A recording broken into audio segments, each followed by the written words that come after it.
m'appelle Nicolas Salirac, je suis l'un des cofondateurs et le directeur de l'école 42, donc une école qui a été fondée il y a 4 ans à Paris, avec un concept assez fort, puisque l'objectif est de former 10 000 talents du numérique, avec une méthodologie où il n'y a pas de professeurs, pas de cours, donc on va plus développer des artistes du numérique, des gens capables d'innover et d'inventer, plus que des techniciens. Donc c'est vraiment un projet tout à fait nouveau. L'idée, elle vient de la rencontre de plusieurs problématiques. Une problématique qui est évidente, c'est un très fort manque de vrais informaticiens, d'informaticiens capables d'innover. Ça, on le ressent. J'ai été diriger plusieurs entreprises. Xavier, bien sûr, en possède plusieurs et dirige. Et puis, l'ensemble des 4 fondateurs de 42 sont vraiment dans la logique d'aujourd'hui. C'est très difficile de trouver un bon codeur qui soit non pas simplement capable de coder, parce que coder, c'est pas si compliqué que ça. Par contre, ce qui est compliqué, c'est de co-inventer les produits, de faire partie du process d'innovation. Et donc ça, on a un vrai déficit très important. La deuxième idée, elle est assez simple, c'est de se dire que finalement, le système éducatif classique ne repère pas nécessairement ses talents. C'est-à-dire qu'on a beaucoup de gens qui sont, entre guillemets, pas bons scolairement et qui font de formidables codeurs. On a le contraire aussi, hein. C'est pas parce qu'on est très bon scolairement qu'on va faire un bon codeur. Et aujourd'hui, les jeux de compétences sont totalement disjoints. Et donc, on a pensé qu'il y avait besoin d'une autre façon de former, une formation qui soit plus orientée vers la créativité, plus orientée vers la collaboration, vers la co-créativité, plus que finalement transmettre des vieilles connaissances sur comment faire les choses. Parce que finalement, comment faire les choses, c'est pas le plus difficile. Le plus difficile, c'est quoi faire avec les choses. Okay, donc, c'est la capacité à inventer qui est plus importante que la capacité à produire. Voilà. Et donc ça, c'est vraiment le constat, c'est de se dire aujourd'hui, on a besoin d'une école qui recrute sur des nouveaux critères et qui utilise une nouvelle méthode pédagogique pour amener des talents à émerger.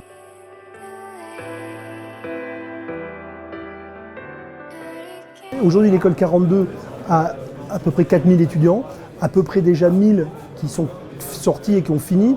30% de ces jeunes ont créé leur propre entreprise. On a des entreprises dans presque tous les secteurs du numérique, avec des réussites très très fortes. Tous les autres étudiants ont trouvé du travail dans tous les secteurs de l'industrie française. Donc c'est un véritable succès. Et il y a énormément, ça se bouscule, je dirais, au debout. On a énormément de candidats, comme on a énormément d'entreprises qui voudraient embaucher des étudiants. J'étais encore à midi avec un syndicat patronal qui était en train de voir comment on pouvait en faire plus. Donc la question aujourd'hui, c'est que ce modèle-là marche très bien. La question, c'est comment l'amplifier. Donc il y a un très fort engouement. La deuxième chose qui me paraît être aussi un succès, c'est qu'aujourd'hui on commence à avoir de plus en plus de transformation. C'est-à-dire qu'on n'est pas juste à fabriquer des étudiants, mais on est aussi dans un processus où on utilise notre modèle comme moyen de transformation à la fois des systèmes éducatifs, mais aussi d'entreprises dans une logique de transformation digitale.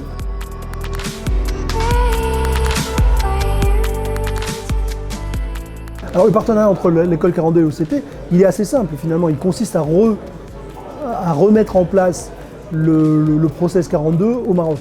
Donc tout simplement, le principe, c'est qu'on va exactement utiliser la même plateforme, les mêmes moyens, qu'on va simplement délocaliser au Maroc.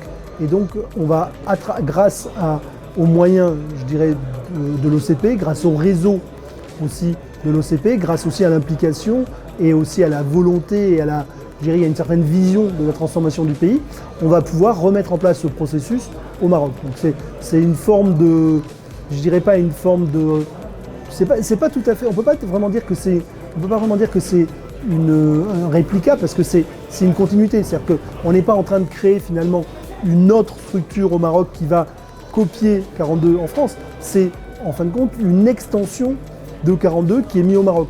Il faut imaginer que c'est la même école qui va avoir un point spécifique au Maroc.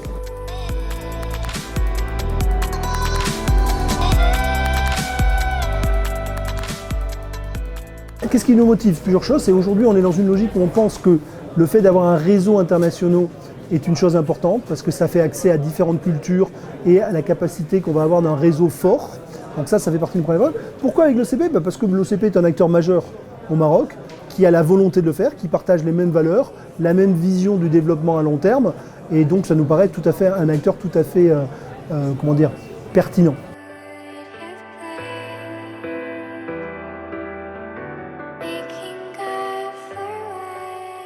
À minima, le premier résultat, ça va être de former des informaticiens de haut niveau et très créatifs au Maroc, ce qui va normalement dynamiser l'écosystème créatif, créer plus de start-up, donc plus de valeur, donc stabiliser je dirais la création de valeur locale au Maroc. Je pense qu'une deuxième chose qui peut être intéressante, c'est aussi moi je crois beaucoup à la diversité et à la confrontation culturelle. C'est-à-dire, je pense que le fait d'avoir c'est-à-dire que plus on a un écosystème divers, plus on a de nouvelles idées.